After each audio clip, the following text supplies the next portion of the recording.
Welcome to Watch the Book. Today we present Alice's Adventures in Wonderland by Lewis Carroll, published in 1865.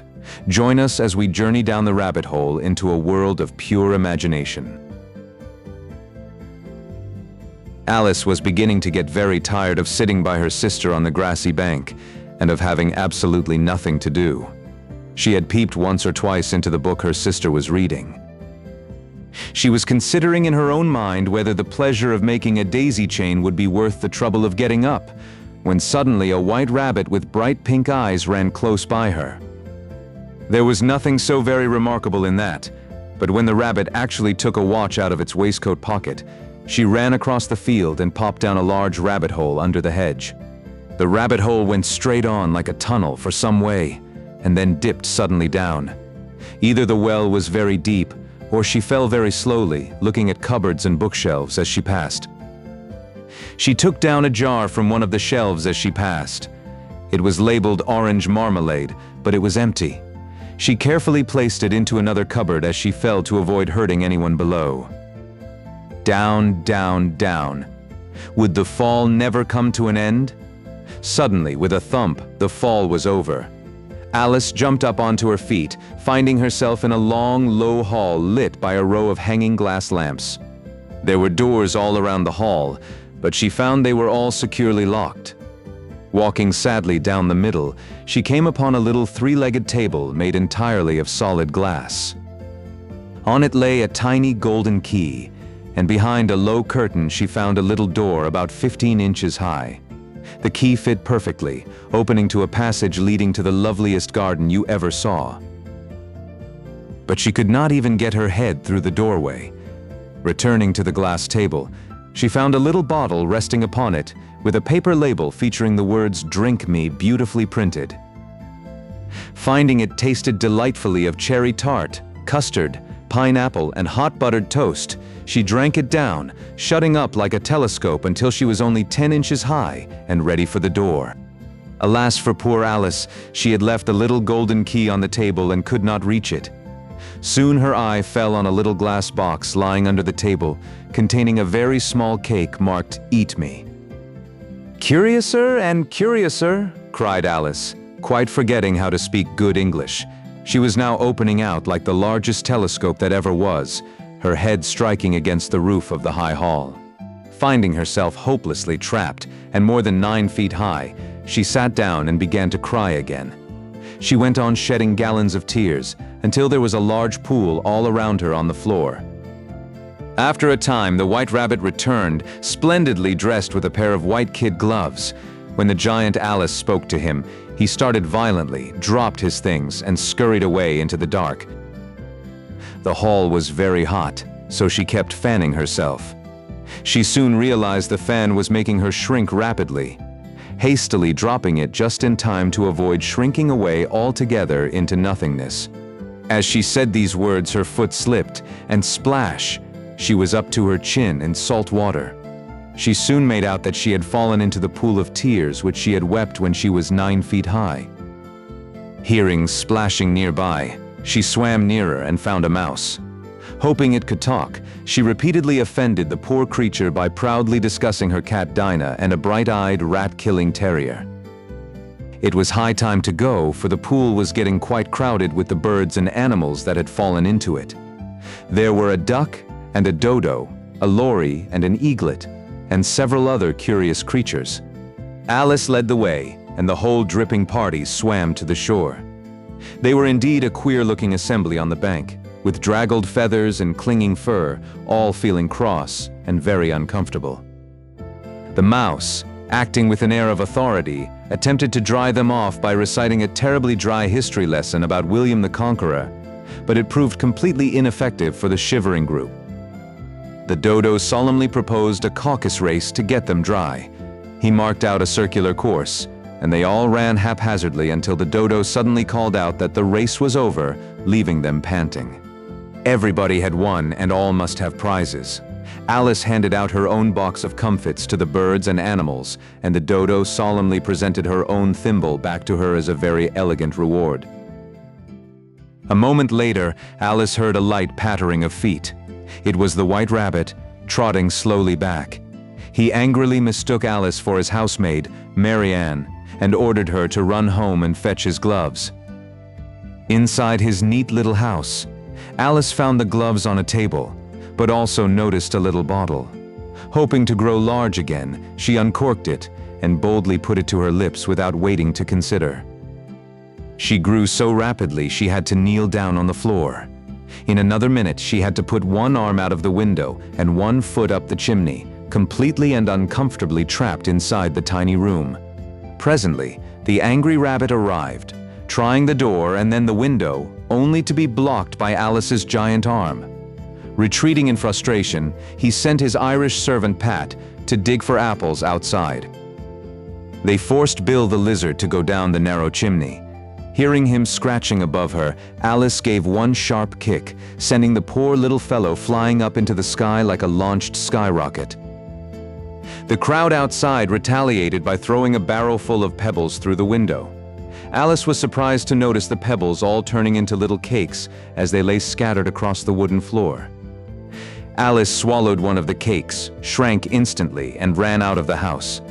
Fleeing the crowd of waiting animals, she soon found herself safe, wandering about anxiously in the middle of a thick wood. Peering about among the trees, she encountered an enormous, playful puppy. Dodging behind a great thistle, she felt terribly frightened, thinking it was very like having a game of play with a cart horse. Escaping the puppy, she rested against a buttercup, looking all around. She stretched herself up on tiptoe to peer over the edge of a large mushroom, immediately meeting the eyes of a blue caterpillar. "Who are you?" said the caterpillar in a languid, sleepy voice. Alice replied rather shyly, finding it very difficult to explain herself because she had been so many different sizes since that morning. The caterpillar sternly demanded she repeat the poem, "You are old, Father William." Alice folded her hands and began, but her head was confused, and the words came out wrong from beginning to end. Deeply offended by her complaints about being 3 inches tall, the caterpillar crawled away into the grass, casually remarking that one side of the mushroom would make her taller and the other shorter. Alice carefully nibbled the mushroom. First, her chin struck her foot with a violent blow. Nibbling the other side, her neck elongated, rising like a massive stalk out of a sea of green leaves far below. Curving her long neck down among the leaves, she was suddenly attacked by a large pigeon. It flew directly into her face, beating her violently with its wings and screaming "serpent" in a panicked rage. After carefully nibbling the mushroom pieces to bring herself back down to her usual height, Alice wandered until she came upon an open place with a little house in it, standing about 4 feet high. A fish footman in livery came running from the wood, rapping loudly on the door. He solemnly handed a massive invitation for the Duchess to play croquet over to a round-faced, large-eyed frog footman. Opening the door, Alice stepped right into a large kitchen full of smoke from one end to the other. There was far too much pepper in the air, making everyone in the room sneeze and howl without pause. The Duchess sat on a 3-legged stool, nursing a baby. The cook leaned over the fire stirring soup, but suddenly set to work throwing saucepans, plates, and fire irons at the Duchess and the crying child. Sitting peacefully on the hearth amidst the flying dishes was a large Cheshire cat, grinning from ear to ear. The Duchess began singing a rough lullaby, tossing the baby violently up and down as she sang. The Duchess flung the baby at Alice and hurried out to get ready for croquet. Alice carried the snorting, queer-shaped little creature out into the open air, struggling to hold its starfish-like limbs. Looking very anxiously into its face, Alice realized with absolute certainty that it was neither more nor less than a pig. She set the little creature down, feeling quite relieved to see it trot away. Alice was startled to see the Cheshire cat sitting on the bough of a tree. Still grinning, it directed her to the Hatter and the March Hare, cheerfully explaining that everyone in this place is entirely mad. It reappeared just to ask about the baby, then vanished quite slowly, beginning with the end of the tail and ending with the grin, which remained for some time after the rest of it had completely gone. She had not gone much farther before she came in sight of the house of the March Hare. The chimneys were remarkably shaped like ears, and the large roof was entirely thatched with thick brown fur. There was a table set out under a tree in front of the house. The March Hare, the Hatter, and a sleeping Dormouse were crowded together at one corner, rudely crying, "No room," as Alice boldly sat down. The Hatter opened his eyes very wide and asked, "Why is a raven like a writing desk?" Alice felt glad they had begun asking riddles, confident she could guess the answer to this nonsensical puzzle. The Hatter gloomily complained his watch was 2 days wrong. The March Hare took it, dipped it straight into his cup of tea, and looked at it again, uselessly insisting that it was the very best butter. The Hatter mournfully explained that he had quarreled with Time last March.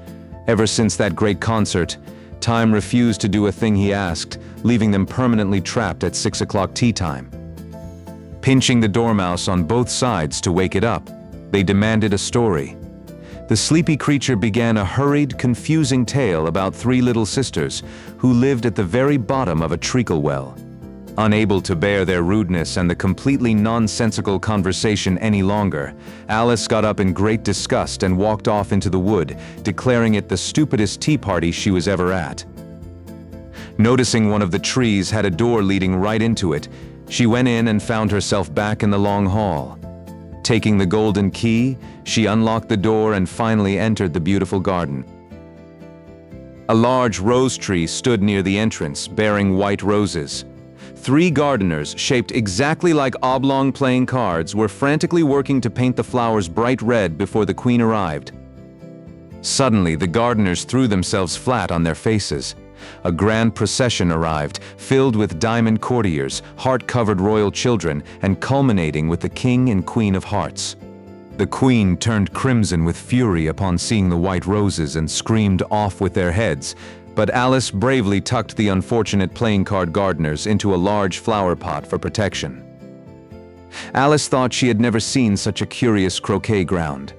The balls were live hedgehogs, the mallets were squirming flamingos, and the doubled-up soldiers stood on their hands and feet as arches. Alice found managing her flamingo extremely provoking. Meanwhile, the players quarreled constantly, and the queen stamped about in a furious passion, shouting for executions about once every minute. Alice was relieved to see the Cheshire Cat's grin appear in the air. The king did not like the look of it at all, retreating behind Alice and begging the queen to have the impertinent creature removed. A large crowd collected around the fading cat. A serious dispute began between the executioner, the king, and the queen, arguing fiercely over whether you could actually cut off a head that had no body. Alice suggested they ask the Duchess, who was currently in prison, but by the time the executioner brought her back, the cat's head had entirely faded away, leaving the king running wildly to find it. The Duchess tucked her arm affectionately into Alice's, seeming in a very pleasant temper. She squeezed close, uncomfortably digging her incredibly sharp little chin into Alice's shoulder as they walked. The Duchess's voice died away as she began to tremble. Standing in front of them with folded arms was the Queen, frowning like a thunderstorm and offering the Duchess a choice of her head or her absence. The Queen ordered a sleeping griffin to take Alice to hear the Mock Turtle's history. Alice did not quite like the look of the strange creature, but felt it was much safer than staying with the savage queen. They had not gone far before they saw the Mock Turtle in the distance. He was sitting sad and lonely on a little ledge of rock, sighing deeply as if his heart would break with some unimaginable sorrow. With heavy, constant sobbing and tears running down his cheeks, the Mock Turtle explained that he was once a real turtle. He proudly recounted his days at school in the sea, learning reeling and writhing. The sorrow vanished as they excitedly described the Lobster Quadrille. The griffin and Mock Turtle leaped about like mad things, yelling about throwing lobsters out to sea and turning aquatic somersaults. Dropping their voices, they began solemnly dancing round and round Alice, every now and then treading painfully on her toes, while the Mock Turtle sang a very slow, sad song about a whiting and a snail. They demanded Alice stand up and recite her adventures. Her head was so full of the quadrille that she hardly knew what she was saying, and the words to her poem came out incredibly strange and confusing. The Mock Turtle sighed deeply and began to sing a tearful song about beautiful soup. Suddenly, a cry of The trial's beginning carried on the breeze, and the griffin grabbed Alice's hand to hurry away. The king and queen of hearts were seated on their thrones before a great crowd of birds, beasts, and playing cards. In the very middle of the court was a table with a large appetizing dish of jam tarts. The knave of hearts stood in heavy chains, guarded by soldiers. The white rabbit blew 3 blasts on his trumpet, unrolled a parchment scroll, and read the accusation of the stolen tarts aloud to the court. The first witness was the Hatter, who came in holding a teacup and trembling so badly he shook both his shoes off. He shifted uneasily as the queen put on her spectacles and stared at him with intense fury. As the miserable Hatter gave his confusing evidence, Alice felt a very curious sensation. She was beginning to grow larger again, accidentally squeezing the poor dormouse against the wooden gallery bench. The Duchess's cook was called next, firmly clutching her pepper box. She flatly refused to give evidence, throwing the whole court into sneezing confusion until the officers brutally suppressed the dormouse. Alice watched the white rabbit fumble over the list, wondering who the next witness would be. Imagine her surprise when the rabbit read out, at the top of his shrill little voice, the name Alice. "Here," cried Alice, quite forgetting how large she had grown. She jumped up in such a hurry that the edge of her skirt tipped over the jury box, upsetting all the jurymen onto the heads of the crowd below. Alice hastily picked them up, apologizing in dismay. She carefully plucked Bill the lizard from the floor, holding him by the tail to put him right side up, leaving the poor creature deeply dazed and silent. The king hastily invented Rule 42, ordering all persons more than a mile high to leave the court. Alice boldly stood her ground, arguing back and flatly, refusing to leave despite the queen's demands. The white rabbit jumped up to present a paper with an unsigned set of verses. The king rubbed his hands together triumphantly, declaring that this mysterious letter finally proved the knave's absolute guilt. Alice loudly pointed out that there was not an atom of meaning in the verses. Spreading the paper on his knee, the king squinted with one eye, stubbornly trying to force a connection to the stolen tarts.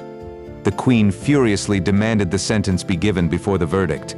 When Alice loudly protested that this was stuff and nonsense, the queen turned purple and shouted "Off with her head" into the quiet room.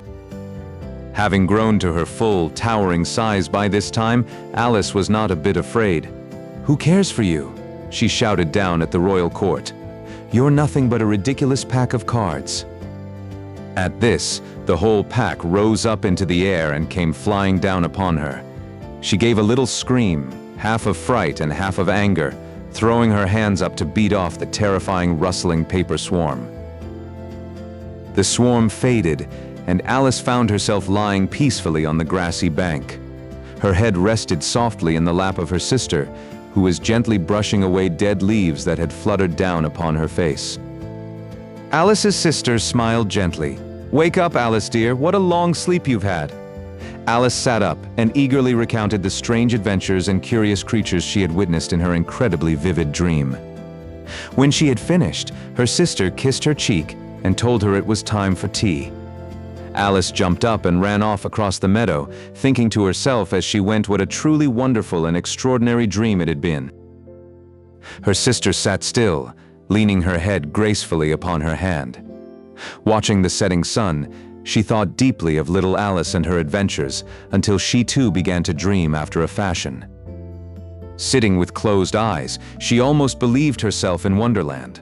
She imagined she could hear the white rabbit, the rattling of the never-ending teacups, and the heavy sobs of the miserable mock turtle.